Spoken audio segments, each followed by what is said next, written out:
Pondok Pesantren Ikhwan Muslimin putra dan putri berpusat di Sulawesi Selatan, tepatnya Perumahan Entes Madani, Kabupaten Goa, sementara menjalankan pembangunan baik untuk putra maupun putri. Ini dipersiapkan untuk 4 lantai yang kira-kira membutuhkan biaya sekitar 1 miliar lebih.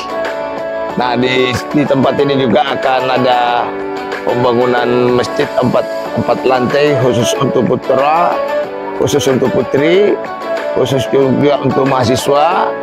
Dan di sini ada lapangan-lapangan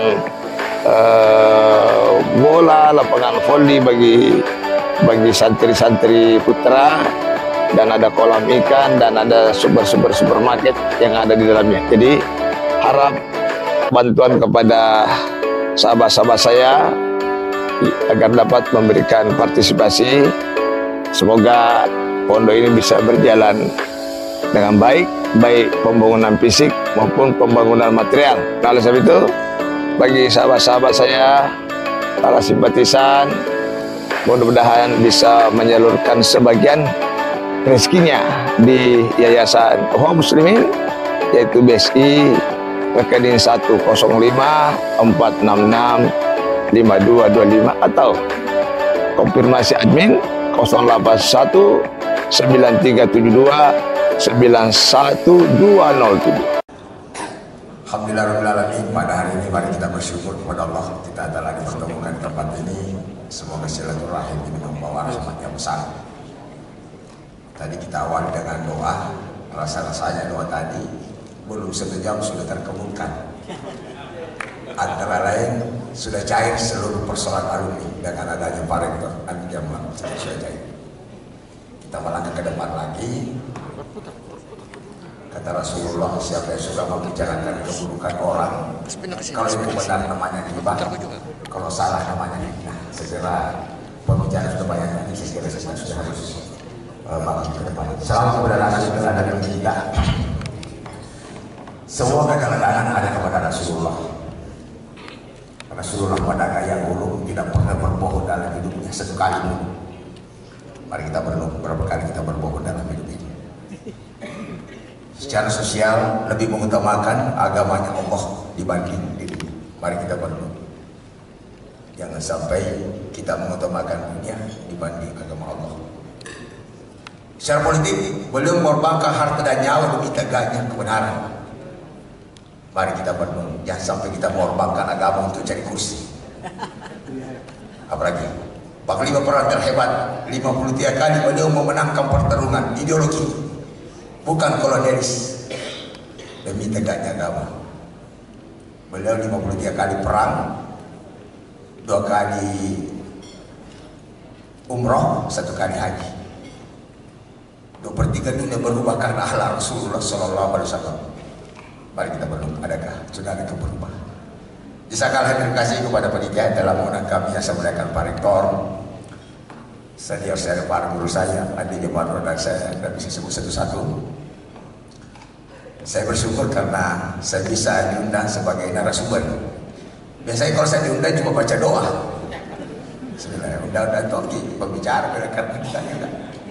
Alhamdulillah. Tadi sudah disebut semua alumni, alhamdulillah, di PDPR, eksekutif, lengkap ya. Ada satu yang dilupakan, alumni 212. Kayaknya ada juga dari UNED itu. Kayaknya ada ya. Saya tidak tahu siapa namanya. Ya, sekedar intermezzo saja. Saya diundang sebagai kapasitas Persatuan Muslim. Namun barangkali biasa kita heran, Ustaz ini tidak lari ke jurusan teknik, kok lari ke agama, kira-kira begitu. Saya perlu menjelaskan bahwa saya ini alumni Pondok Pesantren As-Sadia. Saya masih ketua alumni se-Indonesia, yang anggotanya termasuk Pak Prof Nasar. Alumninya kira-kira 70.000 Pak. Jadi ya sekira layak saya didekati barangkali calon DPR.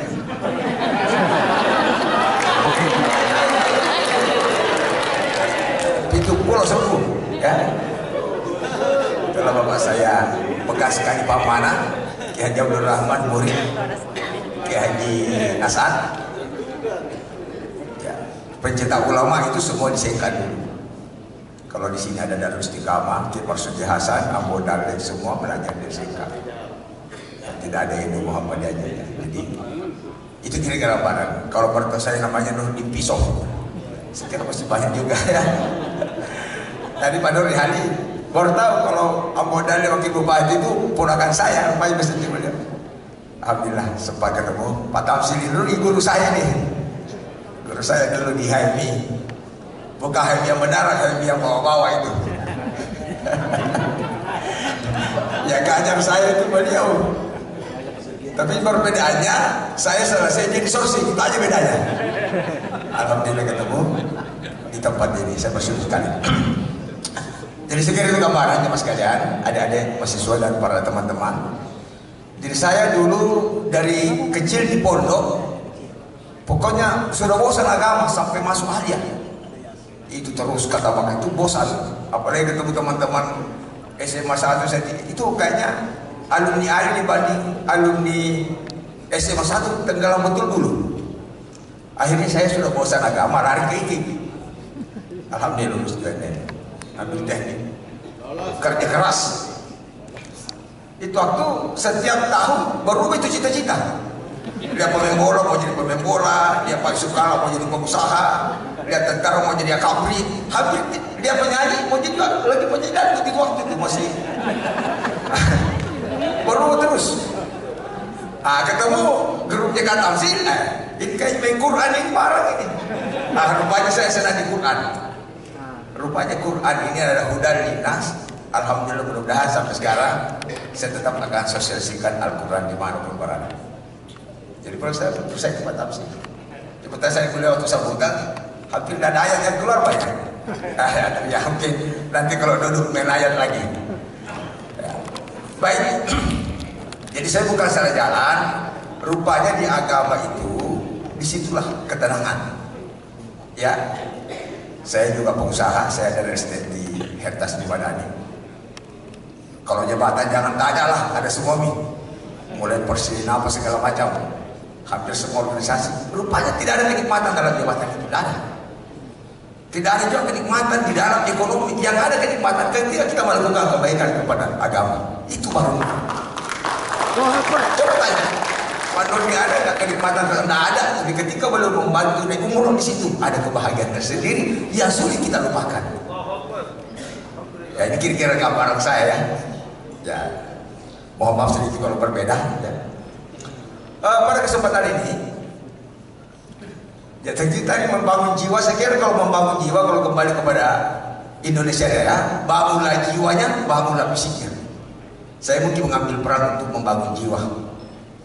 Karena memang dalam Islam itu al-akhiratu khairul laka minal ula. Akhirat itu adalah jauh lebih baik daripada dunia. Jadi kampung orang beriman itu di akhirat. Saya pasti tinggal di mana? Di Bandai. Itu rumah sementara. Rumah kita di akhirat. Tidak ada masa depan di dunia ini. Tidak ada. Nanti ada masa depan setelah kita mati. Al-Baqarah 211. Tolong dicatat. Ya harus kita masa undang-undang Tuhan tidak pernah disebut. Ada undang-undang manusia aja semua disebut. Perda apa, undang-undang. Itu undang-undang manusia tidak punya kekuatan. Tiap hari dia main-main. Kalau undang-undang Tuhan, saya kira.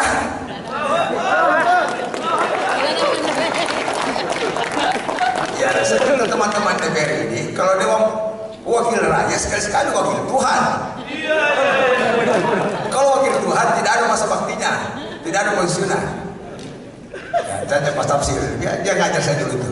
Ya, saya ngadu tahun 87, bagaimana bang? Kita beli kapal Harto yang katanya. Begitu dulu DPR. Apalagi setelahnya apa tidak? Ya. Oke, saya kira itu gambaran-gambaran. Jemaah sekalian. Menyangkut pendidikan, saya sedikit mundur. Biasa kita bicara pendidikan sama kanak-kanak ya, SD, SMP, SMA. Saya memberikan sedikit ilustrasi. Kalau ingin mencetak anak yang baik, ya, kita mundur sedikit. Bagaimana mencetak anak yang baik? Untuk mencetak anak yang baik itu bapak ibunya jangan lupa bersikir. Nah, ini penting, ini pendidikan ini. Yang anak muda masih hafal doanya enggak? Allahumma jannibni syaitan wa jannibna syaitana ma razaqtana. Ini pendidikan sebelum lahir ini. Mana Bang Fidi? Jangan asal gesok saja. Cara mencetak anak ada ilmunya. Ini kalau saya dipanggil Pak Rektor ini presentasi saya siap. Kenapa anak itu susah disuruh ke kanan ke kiri setengah mati kurikulum? Memang waktu dicetak dia dengar ngampona. Dia gak kena baca mamba bawah.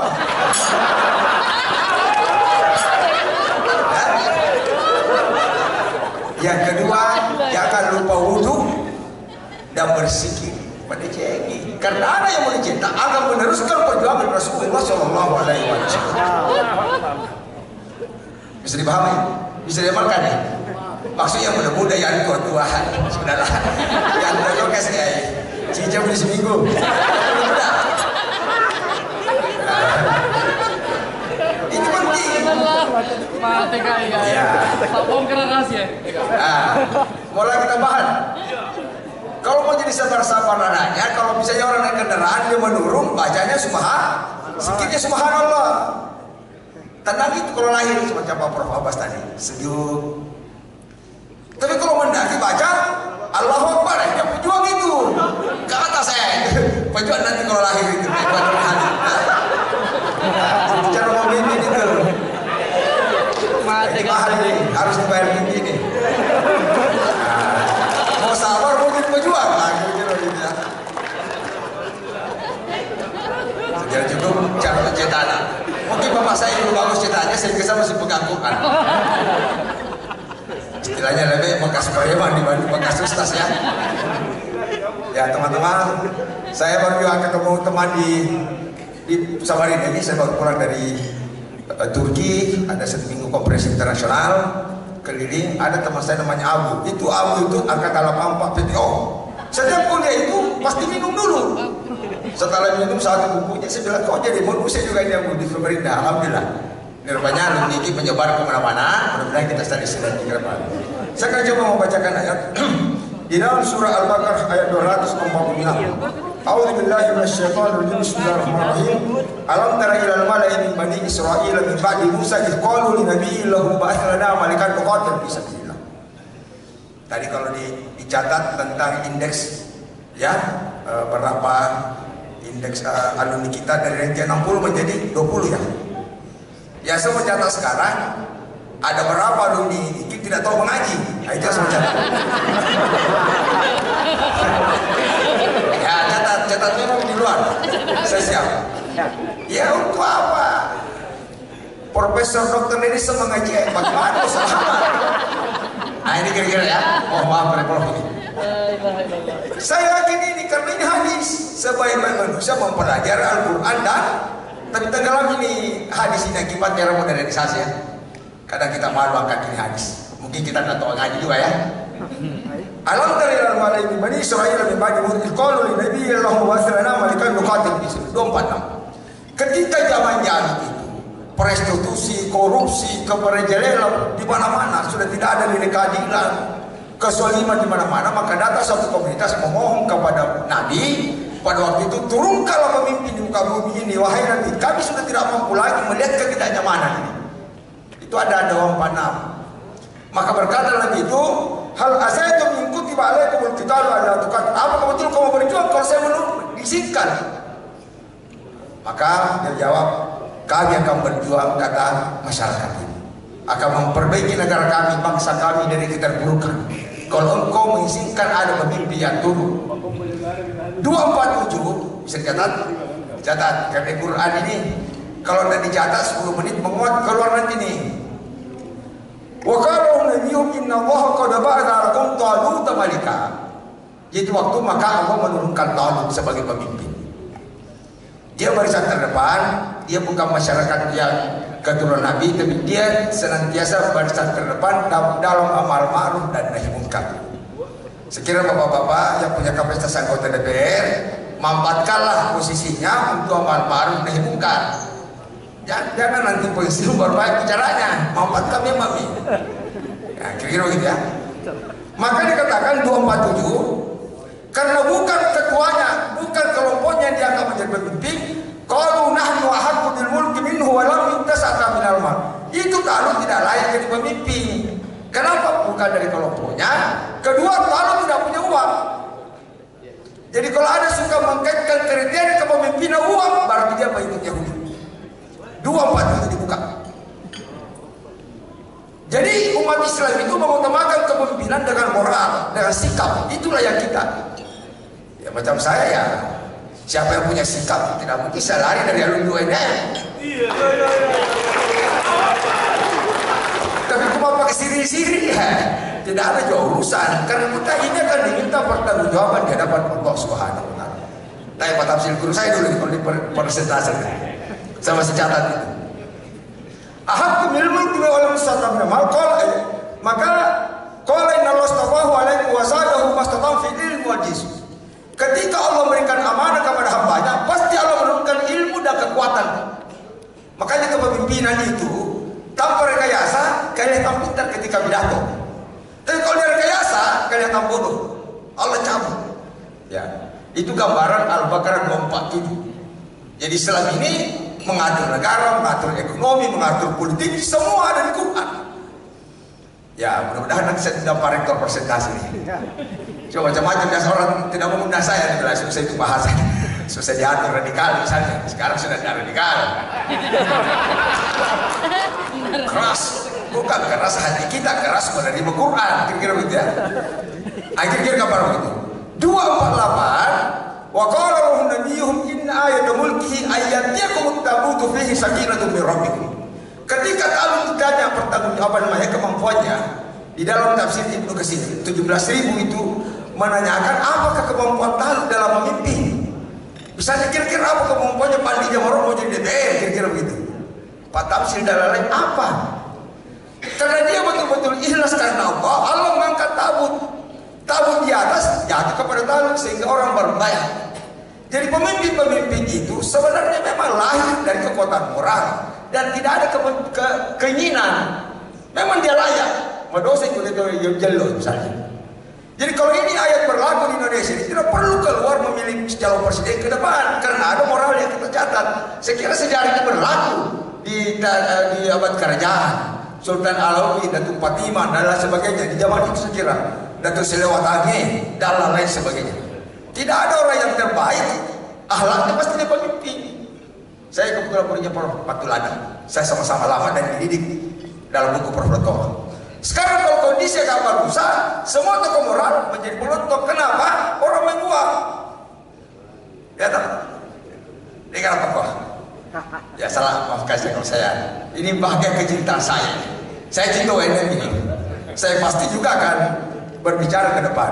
Maksud saya kepada Balagarki ada bawa untuk dah kalau kau apa DC kira-kira begitu. Ada ayat itu ada.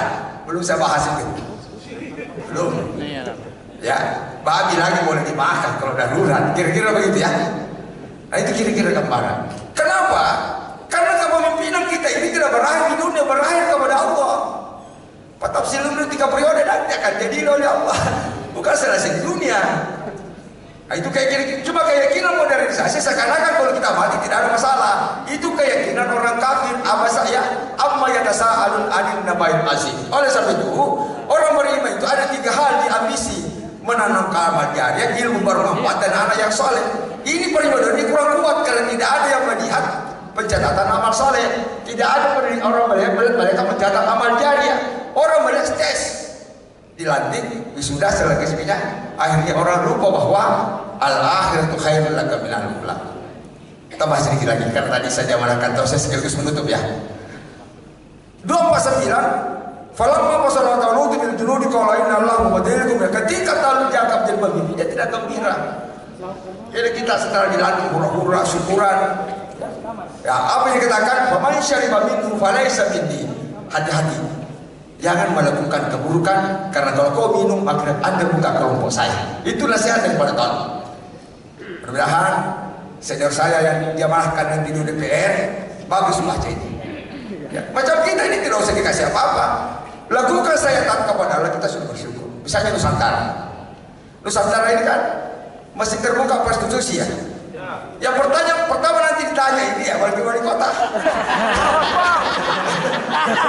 Kenapa? Iya. Selama ada pelacuran terorganisir maka doa tidak diterima kata Imam Mahdi. Panggil aja saya bawa ini kalau mau turun lapangan. Tidak bisa. Ya, jadi ada di krisis ekonomi kita harus lari IMF, kita tidak lari kepada penguasa alam. Allah Subhanahu Wa Taala penguasa alam, tidak ada kedolasannya. Jadi kalau berbicara tentang demokrasi, kembali demokrasi Islam. Tadi antara bingung Pancasila dengan liberal kapital, kembali ke Islam. Apakah ada konsep yang bagus daripada Islam? Kita diskusi debat di sekolah itu. Saya bagian akan keluar agama saya kalau ada bisa mengalahkan demokrasi Islam. Ya, jadi ya, mohon maaf. Jadi kira-kira gambaran mas sekalian. Contoh misalnya, coba koruptor dipotong tangannya. Tidak ada koruptor itu pak, tidak ada. Pesina dirajam. Tidak ada sekarang tingkat apa namanya dan pelacuran sekarang apa namanya wanita sekarang 90% sudah tidak perawan lagi. Indikatornya SMP sudah pacaran dan lain sebagainya. Apa ini kita tidak prihatin? Ya, saya biarlah wilayah prihatin di sini. Nanti Pak Akbar prihatin wilayah lain. Dibagi kita bagi tugas. Ya, panggil saya kalau wilayah itu. Ya, insyaallah. Nah, akibat karena tidak lolos dia minum karena tanya jalan. Wa syaribu minhu illa qalilan minhum. Falamma jawazahu huwa wal ladina amanu ma qalu la taqata lana al-yawma bi Jalut wa Jibril. Joko tanah. Kok itu gagal? Kok kilo mandri, lo minum, lo gagal bola. Akhirnya dia malangkan. Jadi rata-rata orang melanggar agama itu hilang idealismenya. Sudah lain bicaranya. Ketika masih idealismenya, ketika ilmu sudah lahir. Kenapa dia melakukan pelanggaran? Bohong kata apa? Jadi biarkan. Jadi orang beriman itu adalah cenderung untuk mendidik orang untuk tunduk kepada Allah. Maka dia giring manusia tunduk kepada Allah, bukan menggiring manusia tunduk pada dirinya. Itu nasionalisme namanya. Tapi ada juga nasionalisme Islam, menurun tunduk kepada dirinya. Tapi Allah menyuruh orang tunduk kepada Allah. Kalau orang sudah tunduk kepada Allah, sekiranya selesai masalah. Tidak perlu ada KPK Pak. Tidak perlu, pasti akan ada keadilan yang ada di Republik ini. Ini juga tadi bisikan Pak Sigit bilang, tolong kolosi dengan agama sudah siap wadah. Nah, kira-kira itu. Maka fasyaribu falamma jawazahu wal ladina amanu ma qalu la taqata lana al-yawma bi Jalut. Ketika melakukan pelanggaran, mungkin sudah mulai berbohong, tidak amanah, akhirnya pikiran-pikiran murni sudah mulai hilang karena keterpaksaan. Maka dia katakan sulit melawan Jalut. Jalut perlu kita hadapi. Dia punya persenjataan, dia punya ekonomi, kita dikalahkan secara otak. Maka orang yang yakin kepada agamanya, sisa 17.000, sisa tinggal 300 orang. Ya jawab qalu la taqata lana al-yawma bi Jalut qala alladziina yasununa annahum mulaqullah. Saya akan yakin kalau ketemu dengan Allah Subhanahu wa taala, dia tidak mundur. Ini termasuk dakwah. Kam min fi'atin qalilah ghalabat fi'atan katsiratan biistilah. Begitu banyak kelompok yang kecil mengalahkan yang besar di sisi Allah. Dari sebab itu pertarungan hidup ini adalah mencari izin Allah Subhanahu wa taala. Dari sebab itu sebagai saya juga junior, barangkali kita harus banyak membahas tentang izin Allah. Jadi kemenangan hakiki, kesuksesan itu bukan realistis, kesuksesan itu dia istiqamah. Dari celah itu mati, tidak pernah abu-abu. Nah, kira-kira gambaran begitu ya sekalian. Nah, jadi biar kita mati, biar kita kalah, biar kita sendiri, tapi akan dicatat oleh sejarah bahwa kita tidak pernah merah di dalam, kalau kita merah sepanjang masa. Ya, harapan saya kepada para alumni, mari, karena saya yakin hanya agama yang bisa menenangkan kita, dan agama yang tidak bisa menenangkan batin kita, dan rupanya harta dan jabatan justru menyusahkan kita kalau kita salah memanajemen. Ini sebagai nasihat dari saya sekalian, mohon maaf lahir batin para guru-guru saya. Jadi sekira memang Allah sudah menjelaskan, jika engkau bermain dengan agamaku, maka saya akan serahkan engkau di dunia dan di akhirat. Al-Ankabut 36 dan 37. Kenapa misalnya di Palu tenggelam? Karena di sana sudah banyak prostitusi yang ada. Dalam barangkali di Losari di bawah ini. Kira-kira masih ada orang baik di sini belum tenggelam Losari.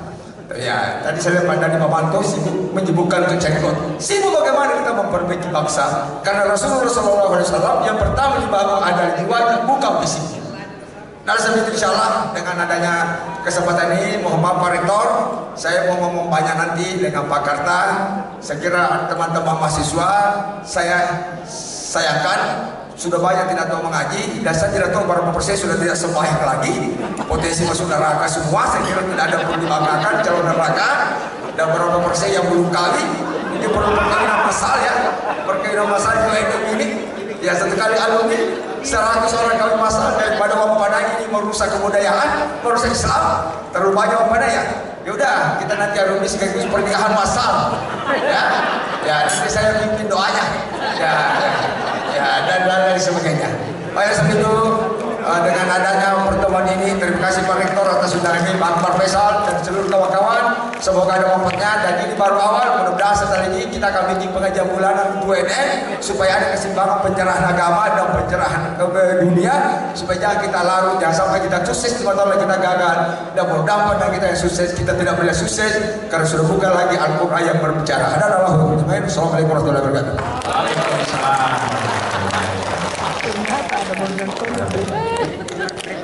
Gara-gara ini juga lengkap memang UNN. Itu baru alumni tekniknya bicara tentang agama, sudah luar biasa. Sayangnya pengalaman juga kalau lagi perut lapar kosong begitu agak susah menerima kebenaran. Ada yang tidak, saya mau suruh terus berbicara. Bapak dan Ibu sekalian, tadi banyak pertanyaan, tetapi karena ternyata pembicaranya lengkap sekali seperti yang saya sudah katakan, maka semua pertanyaan ditunda untuk hari ini. Akan kita lanjutkan pada sesi berikutnya dalam rangka merancang lebih baik lagi bagaimana agar cita-cita kita bersama bisa terwujud, bahwa alumni UNN itu luar biasa.